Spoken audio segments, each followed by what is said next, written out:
Vamos abrir a palavra no livro do profeta Isaías. Livro do profeta Isaías. Eu quero que você abra inicialmente no capítulo 9. Livro do profeta Isaías, capítulo 9. Mantenha-o aberto por enquanto aí. E todo mundo presta atenção agora aqui para mim. Este é o último domingo anterior ao Natal. Natal vai acontecer nesse interregno. Nós não vamos estar reunidos e nem precisa. Natal é todo dia. Natal não é um evento. Natal é um experimento existencial. Natal acontece quando alguém nasce de novo. Não é a data na qual Jesus nasceu, é a data na qual nós nascemos em Cristo, é Natal. Sem que a gente nasça em Cristo, nunca haverá Natal, ainda que soubéssemos a data do nascimento de Jesus, não haveria Natal. Ninguém sabe a data do nascimento de Jesus para que a data do nascimento de Jesus seja a data do nosso novo nascimento em cada geração. Jesus nasceu todos os dias em que cada um aqui nasceu em Cristo. Paulo celebra o Natal em Gálatas dizendo: ai, vocês, meus filhos, por quem de novo sinto dores de parto. Dizendo, olha, há um processo natalino que não cessa nunca, do qual nós temos que ser celebrantes da consciência do que Deus fez encarnando-se entre nós, ao mesmo tempo em que nós somos objeto do próprio experimento e da própria experiência. Somos útero de Maria para Cristo nascer em nós. Somos manjedoura para Ele ter lugar em nós. Somos hospedaria para Ele ter casa em nós. Somos santuário para que Ele seja a nossa habitação no Espírito. Esse é o espírito do Natal no Evangelho. Ninguém se reunia para celebrar o Natal como uma data na igreja primitiva. Não havia nenhum dia especial, nenhum dia santo. Todo dia era dia santo, todo dia era dia de celebração. Esse Natal, do dia 25 de dezembro, é uma criação pagã. É o aniversário do deus Mitra, deus dos escravos romanos, que era um culto de homens, um culto de segredo, inacessível às mulheres, um culto de machos, uma confraria que cultuavam, sobretudo, a ideia expressa, simbólica, da vitória de Mitra sobre o touro, o que dava ao soldado aquela ligação e ideia de uma relação com um Deus que vencia as bestas, as feras. Era o Deus dos soldados. Um culto que ganhou uma popularidade muito grande no Império Romano, entre as legiões romanas, e quando, no século IV, o imperador Constantino decidiu se converter ao cristianismo, ainda que ele tenha deixado para se batizar apenas na véspera da morte, muitos anos depois, porque era uma conversão estratégica, política, porque ele descobrira que o império inteiro estava permeado de cristãos escravos de todos os matizes sociais, de todas as etnias, de todos os níveis. Era uma praga que tinha ganho metástase em 3 séculos, que nascera em Jerusalém e que se embrenhara por toda a Ásia Menor, tomara conta de todo o Império Romano. Já nos dias de Paulo, escrevendo aos Filipenses, ele fala da subversão do fato de que até na casa de César, no palácio de César Imperador, havia gente confessando o nome de Jesus Cristo como o Senhor. No entanto, com o passar dos anos, a essa igreja que cresceu não sem problemas, mas se capilarizou e tomou conta de todo mundo daqueles dias.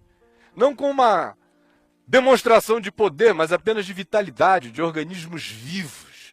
Milhares de organismos vivos de fé, reunidos em lugares, às vezes obscuros, escondidos, proibidos, não anunciáveis, porque a perseguição era frequente ou no mínimo intermitente, e a constância da suspeição era o status mais leve com o qual eles podiam contar. Mas é nessa opressão que eles cresceram tanto que chegou uma hora que o imperador disse: sem esse povo eu não agrego mais esse império que está todo esfacelado e acabado.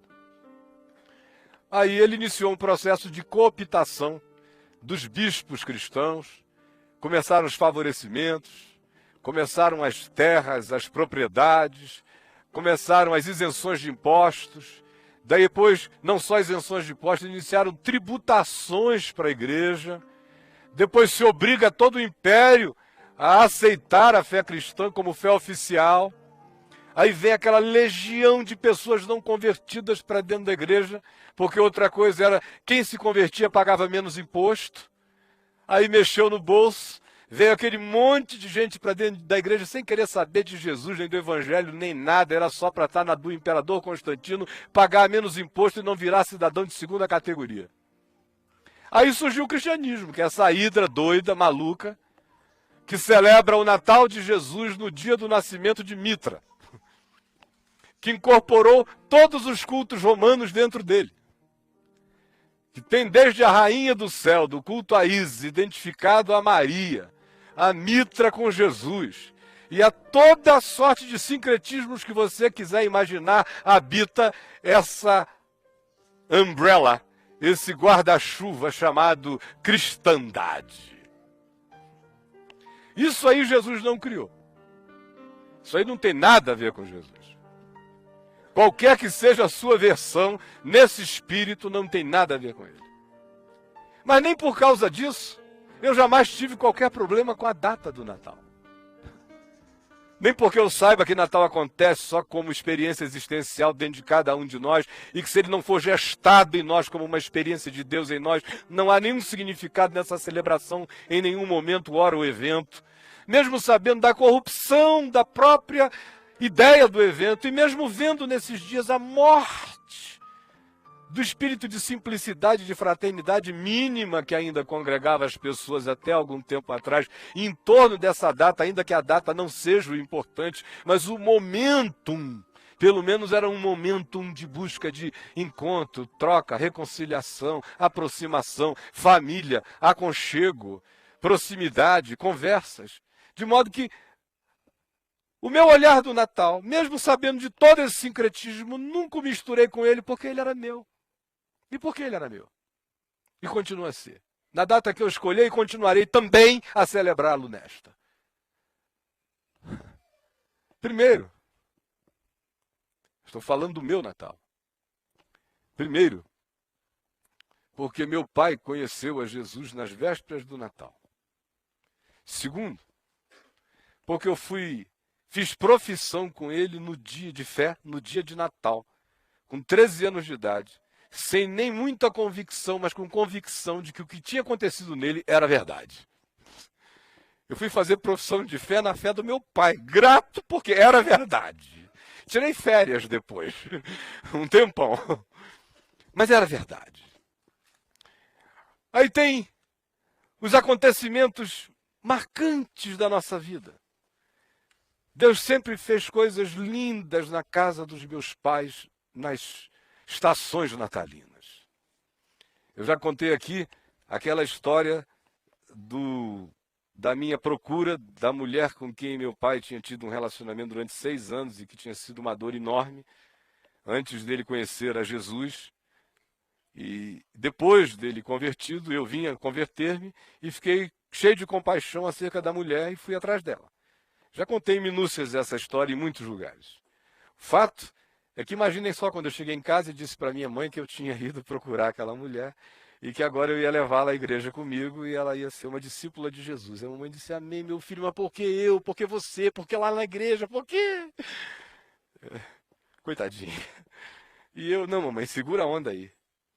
E ela foi até que no Natal, quando acabou a reunião e nós estávamos indo para casa, a minha mãe disse, hoje nós não cearemos a nossa ceia de Natal sem irmos na casa da fulana, porque eu quero ir lá dizer a ela que em nome de Jesus ela está perdoada para sempre. E nós fomos lá e foi uma das coisas mais lindas que eu já vi acontecer numa família, entre duas mulheres magoadas. Sobretudo a minha mãe, agigantada de amor e perdão. Aquele era ou não era Natal, com Jesus tendo nascido o dia que tenha nascido, aquele era Natal. Natal é quando o perdão chega. Natal é quando a gente realiza que Deus estava em Cristo, reconciliando consigo mesmo o mundo, não imputando aos homens as suas transgressões e nos tornando a todos nós ministros da reconciliação, embaixadores do mesmo perdão e da mesma graça no mundo e na terra. Aí tem Natal. Sem isso, não haverá nunca. Mas eu insisto, nessa época em que ninguém diz mais Feliz Natal, em continuar dizendo Feliz Natal.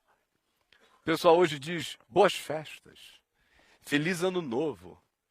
Começou nos Estados Unidos, a pós-modernidade, empurrando essas natalinidades e qualquer coisa que se associasse à ligação com a fé, embora o cristianismo seja absolutamente não recomendável como avalista de qualquer coisa.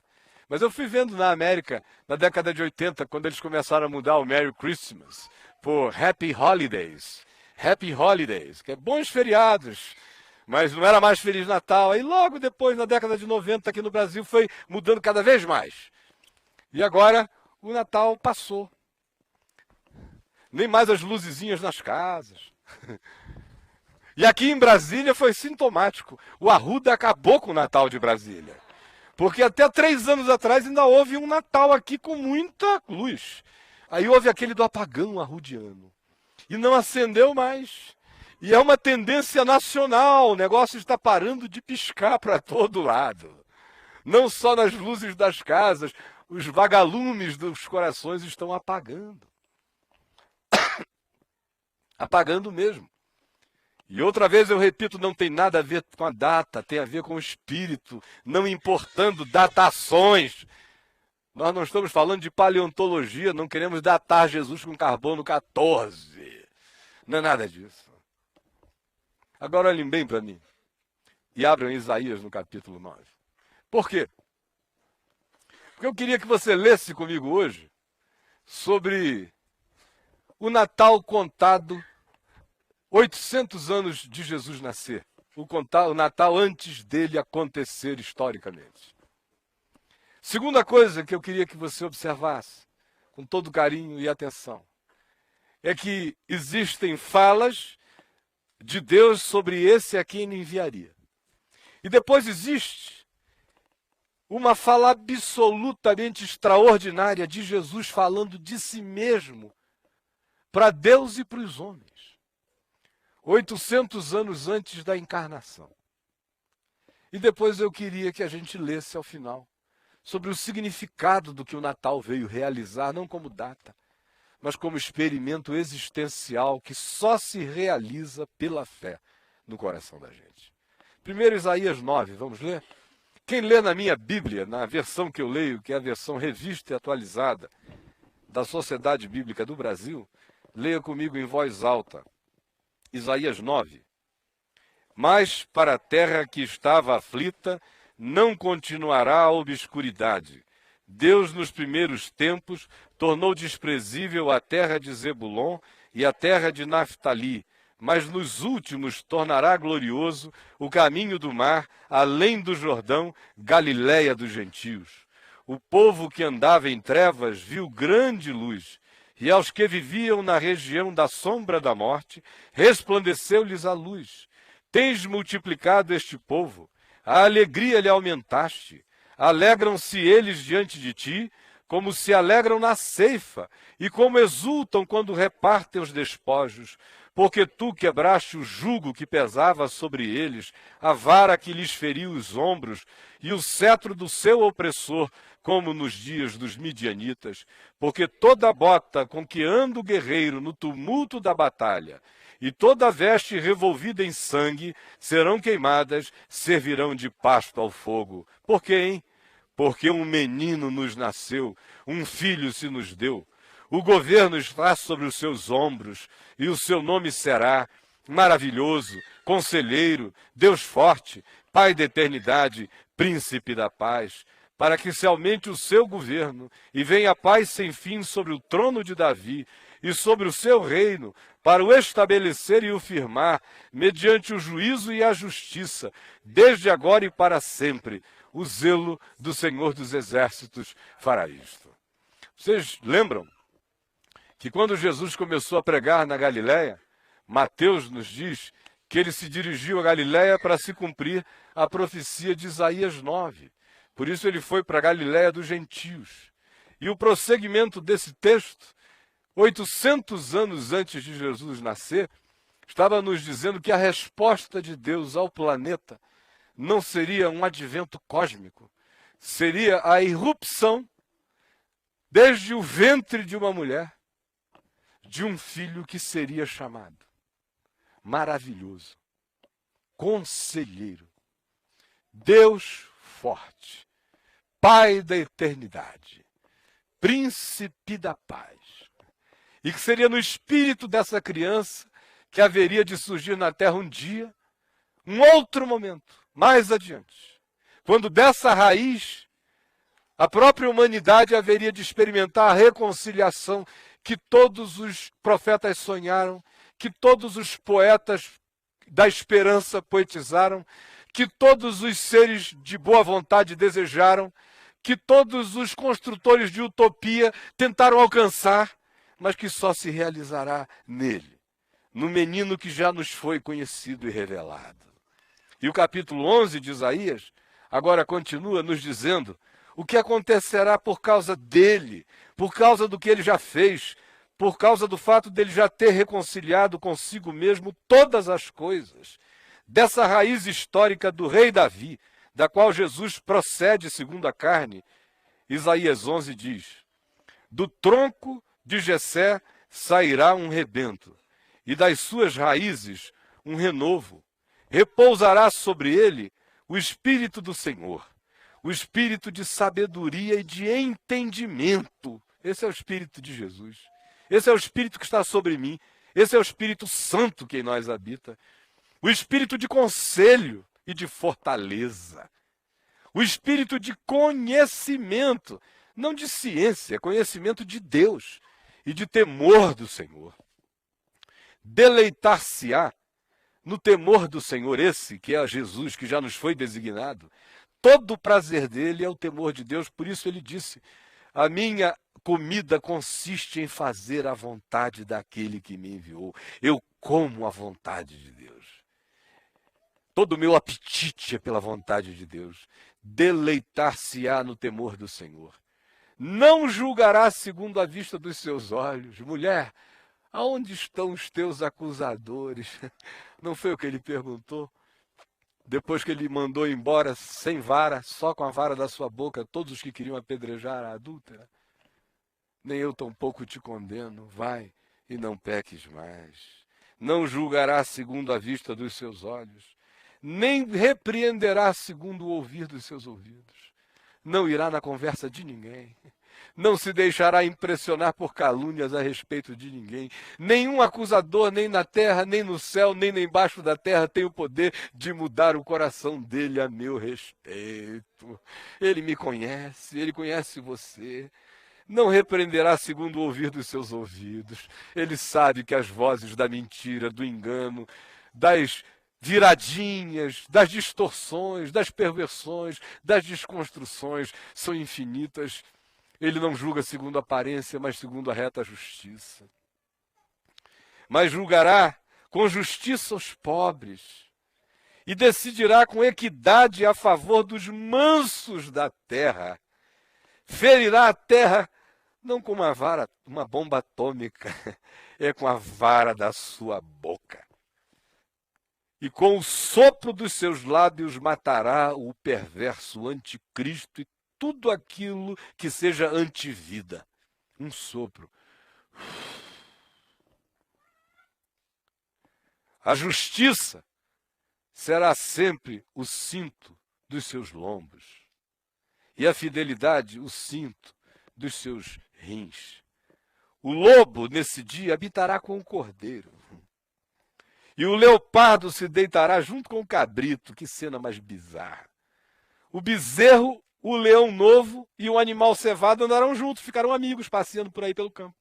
Um bezerrinho, um leão faminto, e um animalzinho cevado, gordinho, bom para ser comido, todo mundo amigo, passeando pelo campo. E um pequenino os guiará. Ah, Deus vai rir demais dos armadinejados, dos poderosos da terra. Um pequenino os guiará, e a ONU assim. E o pequenino levando a moçada. O boi, o leão, o jumento, o animal cevado. O pequenino os levará. A bomba de Deus nasceu, minha gente. A bomba de Deus nasceu. Um pequenino os guiará. E olha só como prossegue. A vaca e a ursa pastarão juntas. A ursa vai até mudar os hábitos. Vai ficar amiga da vaca, vai pastar com ela. Solidária. Vamos juntos, vaquinha. Chegou a hora do rango. Olha como vai essa reconciliação bizarra de todas as naturezas, mostrando simbolicamente a morte das inimizades, das animalidades que se atiram umas contra as outras, a morte dos instintos de morte. A vaca e a ursa pastarão juntas, e as suas crias juntas se deitarão. A ursa e a vaca vão deixar o bezerrinho e o ursinho brincando. E o leão comerá palha com o boi. Ah! Meu Deus, minha gente, nem o Spielberg inventou essa cena. Olha a maluquice de Deus. O leão diz, como é que é, touro? Vamos lá. Tem palha seca ali. Já viram o leão comer palha? O leão virou vegetariano. Vai comer palha e seca, com o boi. Ainda vai gostar da companhia. Chama, vamos lá. Fica tranquilo que nunca mais eu te como nessa vida, seu boi. A criança de peito brincará sobre a toca da áspide, Alexandre e Thaís. A Heloísa, rolando na toca da cascavel. E vocês dois na boa, conversando. Aí ela vem ela assim, papai, mamãe, olha essa cascavelzinha. Aí vocês vão dizer, que gracinha, essa coisa linda. Olha, até a Adriana vai gostar de barata naquele dia. Até ela vai perdoar as baratas. Todo mundo vai se reconciliar com todo mundo. Não tem mulher aqui que não vá se reconciliar com tudo que tem nojo. Porque o nojo sairá de nós. Todo nojo sairá de nós. Toda hostilidade sairá de nós. E olha como tudo isso é descrito. A criança de peito brincará sobre a toca da áspide. E o já desmamado, que já saiu do peito, que já anda, os mateuzinhos, meterão a mão na cova do basilisco. Oh, tem uma jararaca linda aqui. Uma mamba. Puxa a naja lá de dentro. Puxa aqui. Nada, elas vão se gostar dessa. Vão acabar os legos, as crianças vão brincar com cascavel. Com basilisco. Todo mundo se divertindo. Não se fará mal nem dano algum em todo o meu santo monte. E a terra será toda ela um santo monte de Deus. Porque a terra se encherá do conhecimento do Senhor, como as águas cobrem o mar. Eu espero esse dia. Naquele dia, recorrerão as nações à raiz de Jessé, a Jesus, que está posta por estandarte dos povos. A glória lhe será morada. Aleluia. Agora olha aqui mais adiante. Quando você chega no capítulo 49, para eu não mostrar um monte de outros textos messiânicos aqui em Isaías, venha comigo para o capítulo bem mais adiante, que é o 49. Aqui no capítulo 49 a gente tem uma narrativa das mais fascinantes e belas e lindas para quem crê. Quem não crê só no máximo enxerga a literatura. Mas para quem tem fé, para quem acredita que Jesus é o ungido de Deus, é o Messias, é Deus encarnado, é Deus em Cristo se reconciliando com o mundo e chamando o mundo inteiro para debaixo da sua graça, de maneira unilateral. Quem tem essa consciência experimenta grande alegria ao ouvir esse diálogo de Deus com Deus sobre nós. Uma conversa de Deus com Deus sobre a gente. Um papo de Jesus, do Cristo eterno, acerca do Jesus histórico em relação a mim, amazonense perdido nas florestas, inachável, Quem me achou nas florestas do Amazonas? Senão aquele que desde antes da fundação do mundo me queria para si. E que, para a gente não ir muito longe, expressa isso de maneira profética. Dentre centenas de expressões milenares que foram sendo feitas acerca dele em relação a nós, mas nessa aqui de Isaías, nenhuma é tão longa na completude eterna, desse que é desde sempre, desse em quem todas as coisas existem e subsistem e nele foram criadas, para quem todas as coisas são, mas que se autodesigna para tornar-se obediente até a morte, morte de cruz por nós. Olha o que ele diz desse tempo, dessa hora, dessa gente que somos nós, que não sabíamos dele nem poderíamos saber. Olha essa conversa 800 anos antes de Jesus, do Cristo eterno, sobre o Jesus da história. Isaías 49. Eu lerei, você ouvirá. Ouvi-me, terras do mar, que para o dizer antigo, no Oriente Médio, era tudo aquilo que estava para além do Mediterrâneo e era indevassável. Terras do mar, no falar antigo, bíblico, era tudo quanto não fosse Oriente Médio, para o lado de lado que era inexpugnável, inalcançável, o resto do mundo eram as terras do mar. E vós, povos de longe, onde é que você estava há 2.800 anos atrás, hein? Brasil tem 500. Há 2.800 não havia um brasileiro, exceto no coração de Deus. Povos do mar, terras de longe, gente que não sabe de nada, sem nenhuma informação. Ouvi-me! Quem está dizendo isso é Jesus falando com a gente, ouça isto. O Senhor me chamou desde o meu nascimento. Desde o ventre de minha mãe fez menção do meu nome. Ele será chamado Jesus, porque ele salvará o povo dos seus pecados. Fez a minha boca como uma espada aguda. Lembram, desde sempre? Simeão já havia dito, esse menino, disse a Maria, será no teu coração como uma espada que o traspassará, para que se manifestem os pensamentos ocultos de muitos corações, ele será objeto de contradição. O Senhor fez a minha boca como uma espada aguda. Na sombra da sua mão me escondeu. Fez-me como uma flecha polida, pronta, precisa, que não torce a viagem. E me guardou na sua aljava para aquele dia, para aquela hora. E me disse, tu és o meu servo.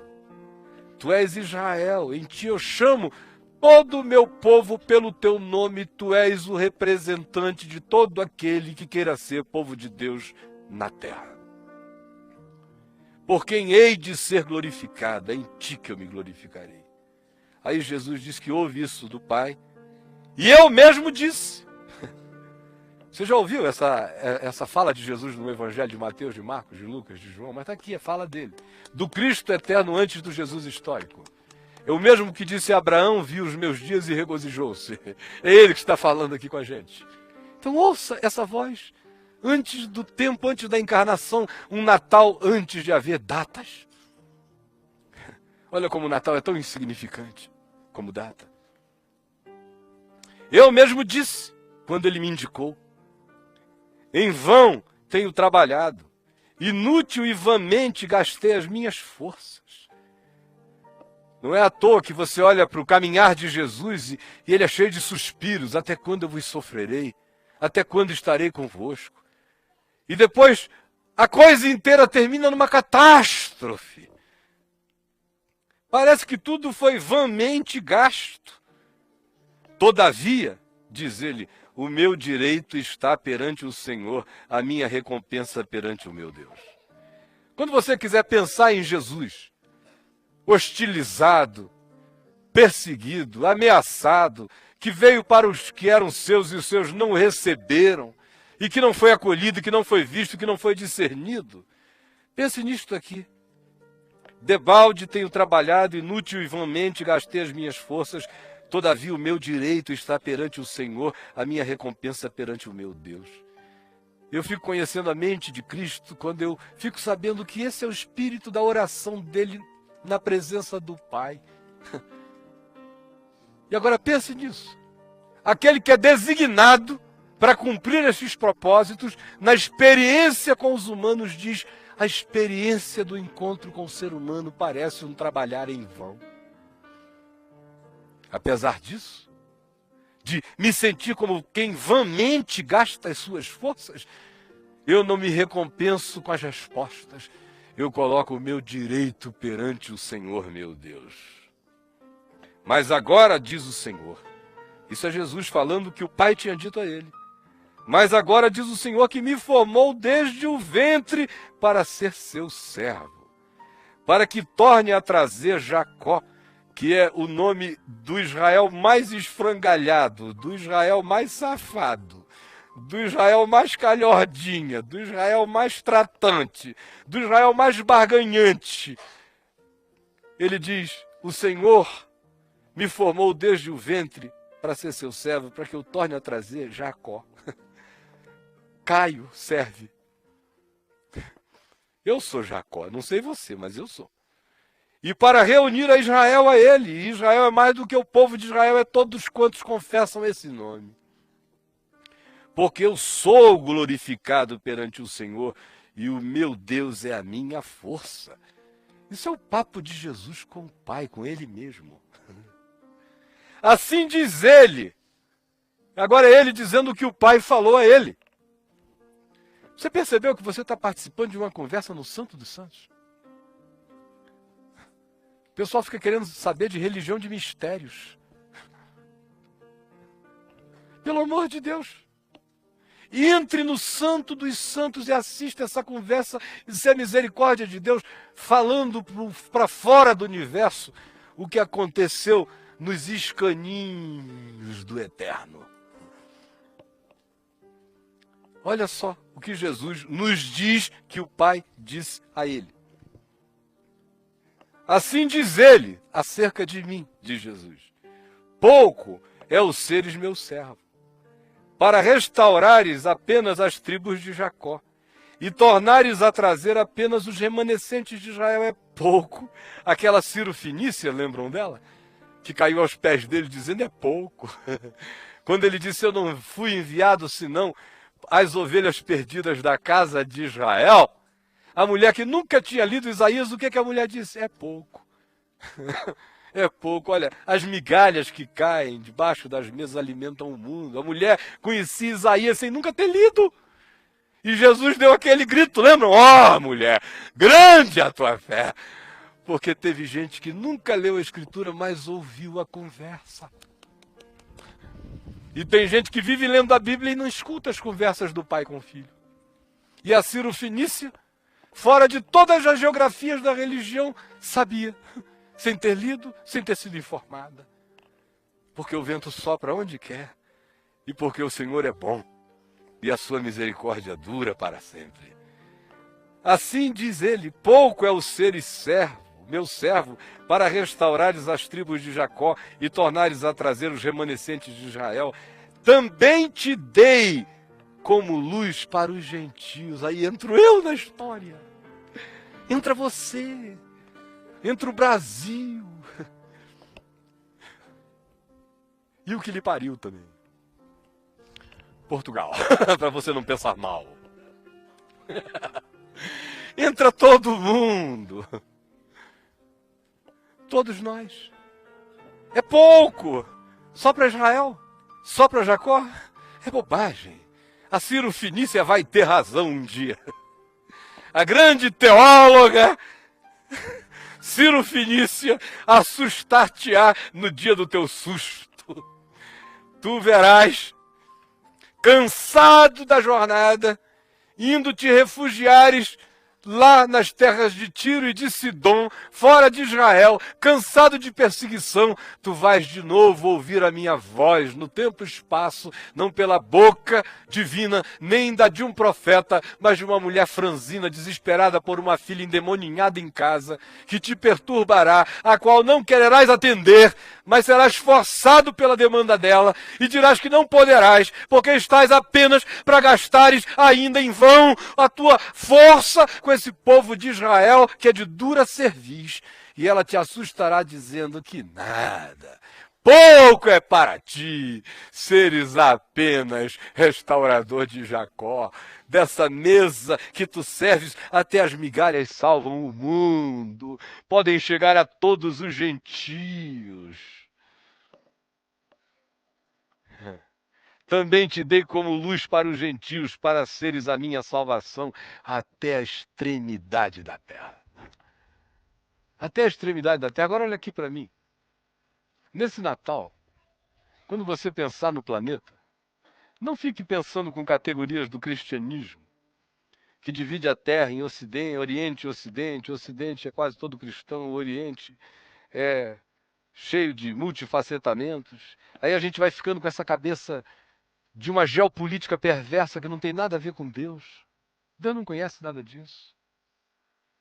Ele foi designado, Jesus, aqui se diz, para ser salvação até as extremidades da terra.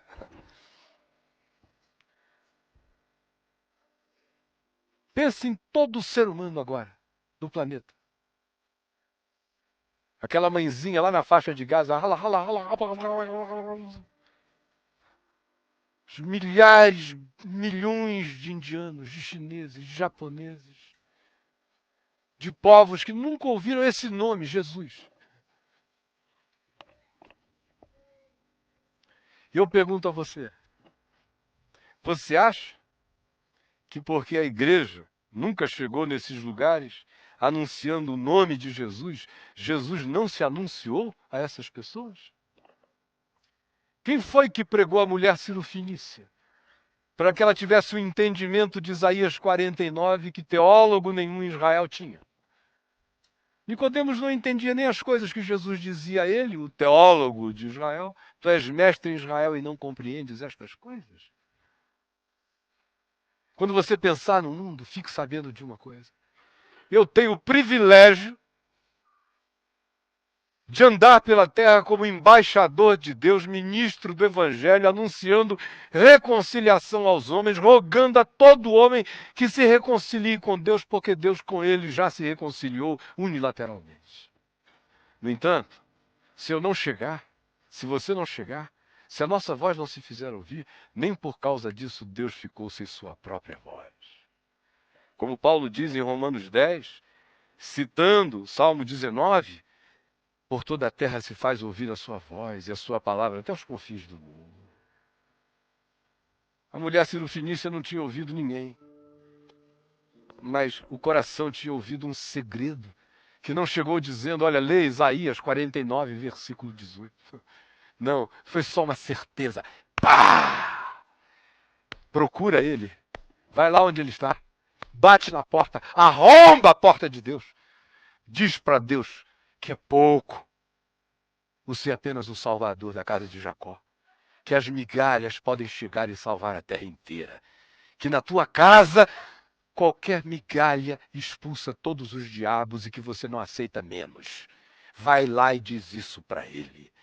E chega essa mulher do nada para o Cristo histórico, que sabe que ele é a encarnação disso tudo aqui, e ele vive o privilégio, a alegria na tristeza e no cansaço de ter o seu Natal fora de hora, regozijando-se com uma mulher que diz, tu não precisas sair daqui, e o que tu vieste fazer no mundo é para alcançar a terra inteira.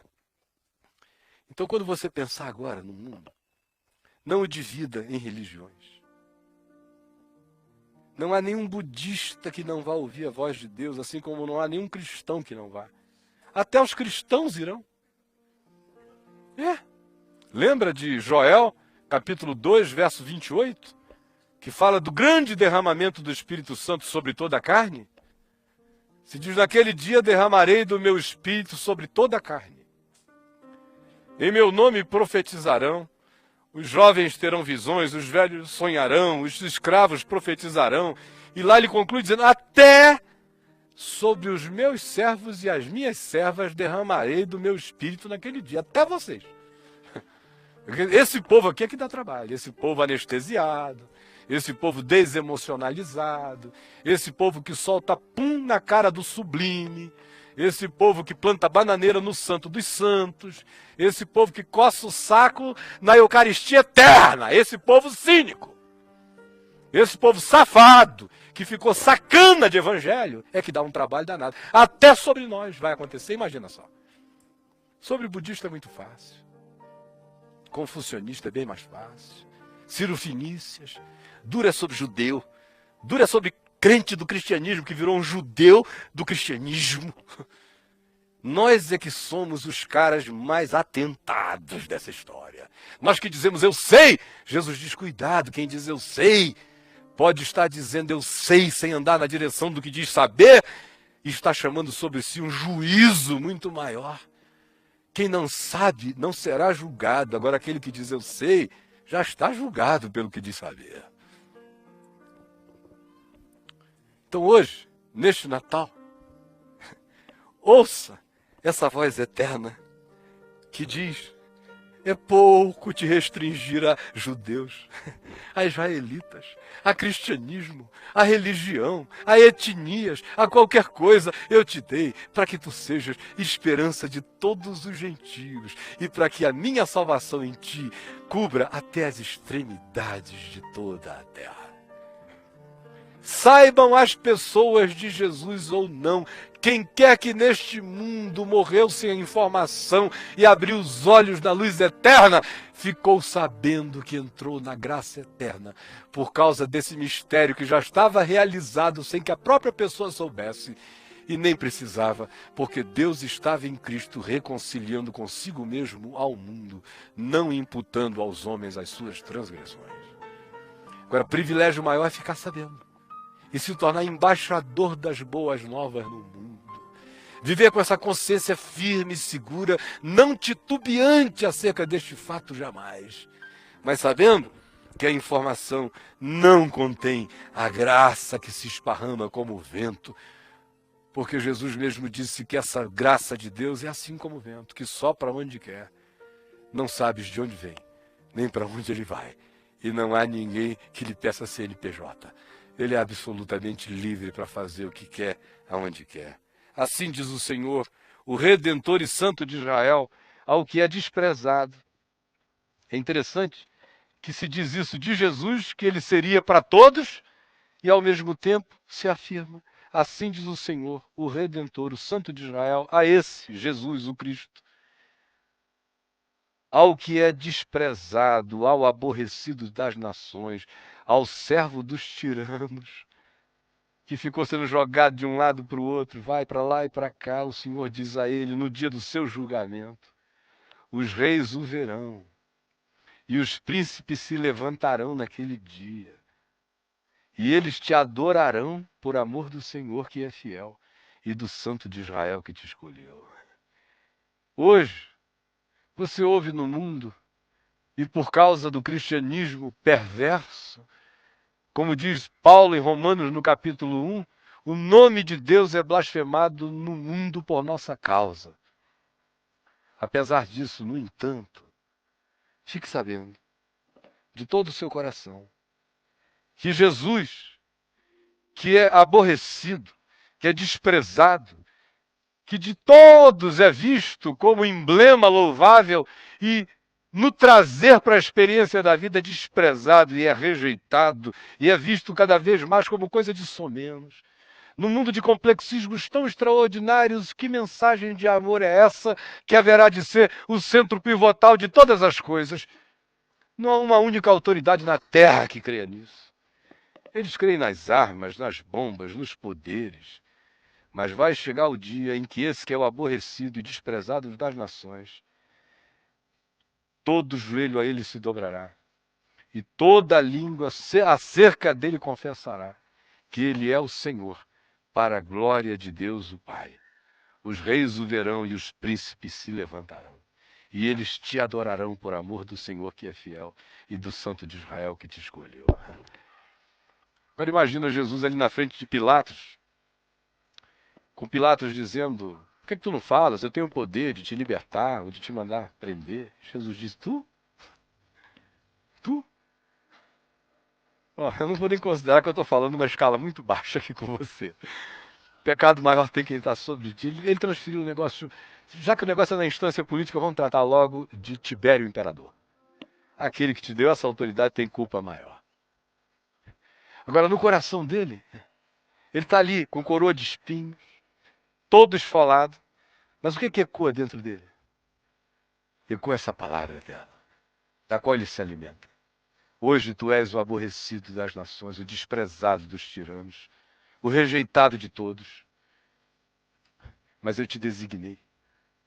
E chegará aquela hora em que todos os Tibérios estarão de joelho, em que todos os Napoleões estarão curvados, em que todos os Hitlers estarão rastejantes, em que todos os seres com poder na história do primeiro homem até ao último que venha a viver, todos eles se curvarão diante de ti.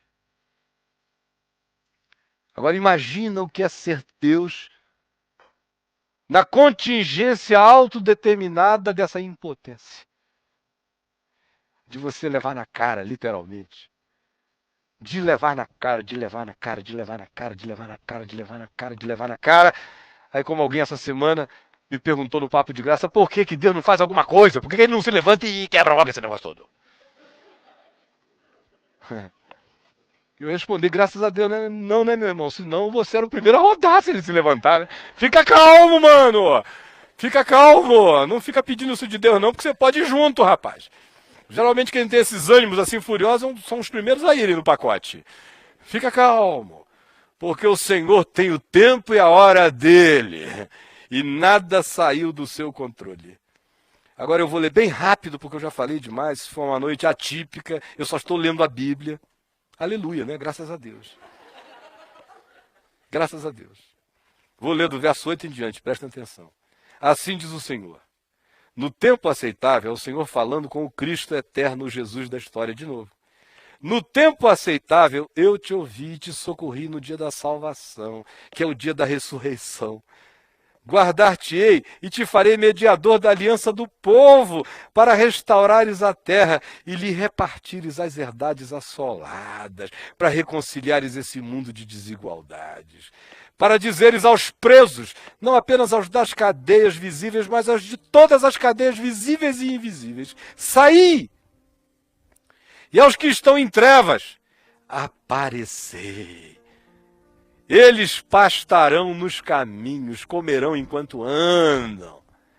E em todos os altos desnudos terão os seus pastos, não haverá lugar baixo nem lugar alto, haverá lugar de vida. Não terão fome nem sede, porque aquele que beber da água que eu lhe der nunca mais terá sede para sempre. Quem comer do pão que eu lhe der nunca mais terá fome para sempre. E a calma nem o sol os afligirá, nem o tédio nem a causticância. Não terão medo do tédio e nem da causticância da vida. Eles estarão satisfeitos, seja no tédio, seja na causticância. Porque o que deles se compadece os guiará e os conduzirá aos mananciais das águas. Transformarei todos os meus montes em caminhos, e as minhas veredas serão todas alteadas. Vocês vão caminhar num caminho cada vez mais sobremodo excelente e elevado. Eis que estes, acerca dos quais eu estou falando que não são nem de Israel, nem de Jacó, mas de terras distantes, estes virão de longe. E eis que aqueles virão do norte. Eu, por acaso, estou vindo do norte. E do ocidente, olha a gente aqui. E aqueles outros da terra de Sinim, lá na Conchinchina. Cantai, ó céus, e alegra-te, ó terra, e vós, montes, rompei em cânticos. Evereste, Pão de Açúcar, Corcovado, Serra do Mar, Serra da Neblina, canta, Calimanjaro. Rompei em cânticos, porque o Senhor consolou o seu povo e dos seus aflitos se compadece. Mas Sião diz, Sião é renitente, Sião é quem tem a informação, Sião é quem sabe tudo, Sião é quem diz aqui é o lugar. Olha Sião como o Sião é difícil. Sião diz, o Senhor me desamparou, o Senhor se esqueceu de mim. Sião reclama muito. E o problema aqui é que tinha gente que já foi das terras do mar, hoje virou Sião. Era gentil, hoje já está com um espírito bem judeu mesmo. Já viraram os seres das reclamações. Já viraram Sião. O Senhor me desamparou neste Natal. Olha a resposta dele. Acaso pode uma mulher esquecer-se do filho que ainda mama, de sorte que não se compadeça do filho do seu ventre? É uma raridade. Mas ainda que esta viesse a se esquecer dele, eu, todavia, não me esquecerei de ti. Para com isso. Eis que nas palmas das minhas mãos te gravei. E na cruz isso se tornou literal, não é? Está lá. Tomé, olha aqui. Vê, pega, apalpa, toca. Está escrito aqui. Nas palmas das minhas mãos eu te gravei. Você virou tatuagem na minha mão, eu te enxergo o dia inteiro. Na mesma linguagem de Isaías, vocês são as meninas dos meus olhos.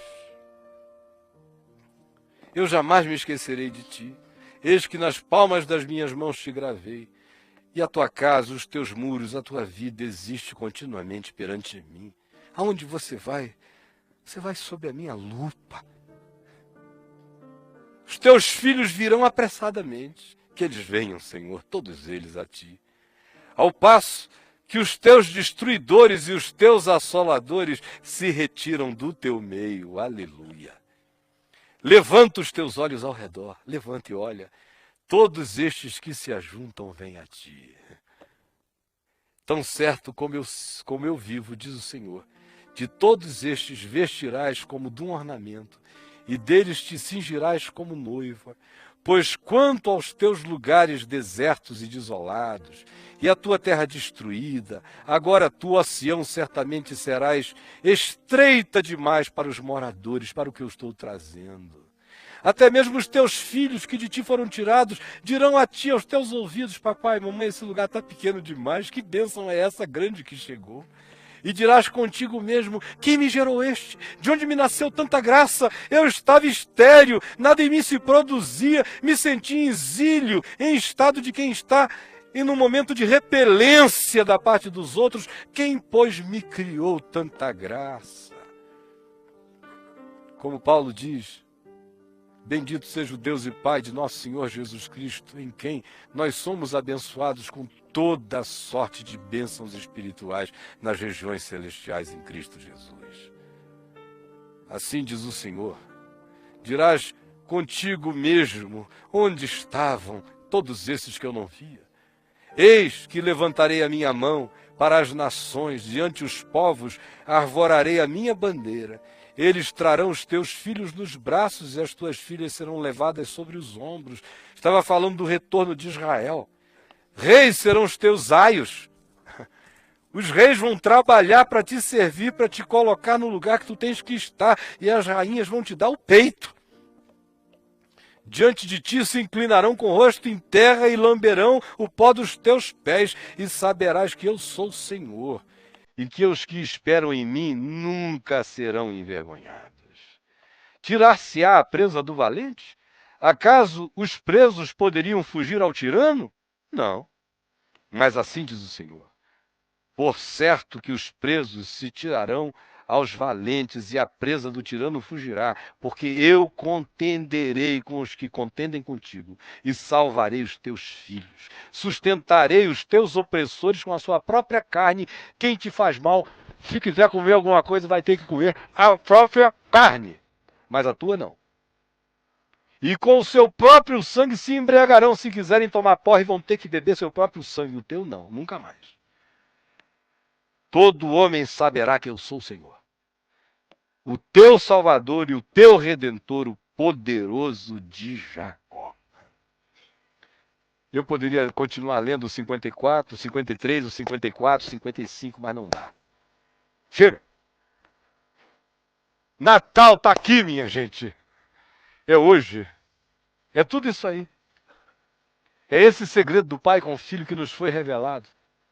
Esse era o mistério oculto, antes oculto e agora a todos nós revelado, que essa graça se estabeleceu, que um Filho se nos deu, que o governo está sobre os seus ombros. E ele será chamado maravilhoso, conselheiro, Deus forte, Pai da eternidade, príncipe da paz. Ele é aquele que traz todas as reconciliações. Ele é aquele por quem nós temos que nos deixar guiar.